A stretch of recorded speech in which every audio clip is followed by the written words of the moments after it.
అయితే దీనితో పాటు అమరావతి ప్రాజెక్టు కానీ, పోలవరం ప్రాజెక్టు కానీ, ఇలా రాష్ట్రానికి సంబంధించినటువంటి ఇండస్ట్రియల్ ప్రాజెక్ట్స్ కానీ, నోడ్స్ కానీ, ఏ విషయానికి వచ్చినా సరే ఆంధ్రప్రదేశ్ రాష్ట్రానికి ఒక ప్రయారిటీతో కేంద్ర ప్రభుత్వం అన్ని రంగాల్లో కూడా ముందుంచి నడిపించడం అనేది రాష్ట్ర ప్రజలు చేసుకున్నటువంటి ఒక రకంగా వాళ్ళు ఇచ్చినటువంటి తీర్పుకి అనుకూలంగా ఈరోజు ప్రభుత్వం తీసుకున్నటువంటి నిర్ణయాలను చెప్పొచ్చు.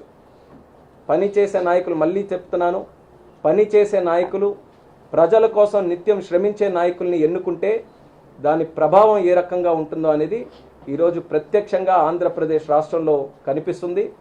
మరి ఈ యొక్క కార్యక్రమాలు కేవలం ఇంతవరకే కాకుండా భవిష్యత్తులో కూడా మేము చెప్పినట్టు మా ఉద్దేశం ఈ జనవరి నుంచే 2 బ్లాస్ట్ ఫర్నేస్లు కూడా ఫుల్ కెపాసిటీతో రన్ అవ్వాలి.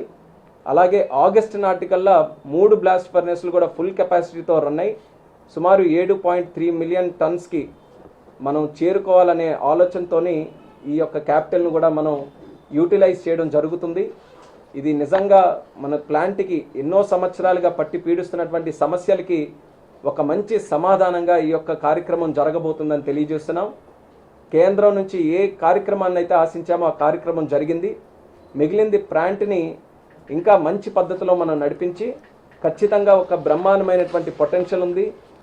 దేశంలోనే తీసుకున్నటువంటి అన్ని స్టీల్ ప్లాంట్స్లో ఒక ప్రత్యేక స్థానం మన విశాఖపట్నం స్టీల్ ప్లాంట్ ఉంటుందని మనం ఎన్ని సందర్భాల్లోనూ మనం మాట్లాడుకున్నాం. అలాగే స్టీల్ సెక్టర్ కూడా ఈరోజు కోర్ సెక్టర్.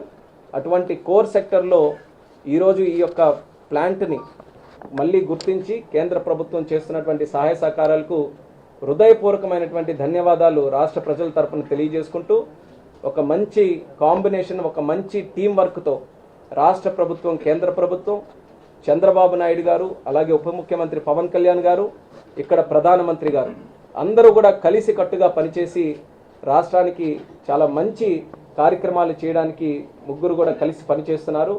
వాళ్ళ టీంలో మేమందరం కూడా చేస్తున్నాం. అలాగే మన అన్న కుమారస్వామి గారు కూడా ప్రత్యేకమైనటువంటి దృష్టి, ఫోకస్ ఈ యొక్క వైజాగ్ స్టీల్ ప్లాంట్ మీద పెట్టి ఈ కార్యక్రమం ఎంతవరకు తీసుకొని రావడానికి తను వ్యక్తిగతంగా కూడా చాలా కృషి చేశారు. ఎన్నో సందర్భాల్లో మేము క్యాబినెట్లో కలిసిన, పలు కార్యక్రమాల్లో కలిసిన ఆయన కూడా ఒక ఆంధ్రప్రదేశ్ రాష్ట్రం నుంచి వచ్చినటువంటి మంత్రి ఎంత తాపత్రయంతో స్టీల్ ప్లాంట్ని కాపాడుకోవాలన్న ప్రయత్నం చేస్తారో దానికంటే 10 రెట్లు ఎక్కువగా. ఎందుకనంటే ఆయన ప్లాంట్ తాలూకా పొటెన్షియల్ని రియలైజ్ అయ్యారు కాబట్టి ఆయన కూడా వ్యక్తిగతంగా ఈ ప్లాంట్ని ఖచ్చితంగా మనం కాపాడుకోవాలన్న ఆలోచనతో మంచి నిర్ణయాలు తీసుకొని సపోర్ట్ చేస్తున్నారు. అదే ఈరోజు శ్రీరామ రక్షగా మారింది. ఈరోజు మంచి క్యాపిటల్ ఇన్ఫ్యూజన్ జరిగింది.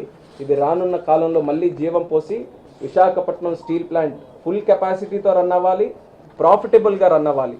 ఈ లక్ష్యాలు పెట్టుకొని రానున్న రోజుల్లో కార్యక్రమాలు చేస్తామని మరొకసారి ఈ సందర్భంగా తెలియజేసుకుంటున్నాం.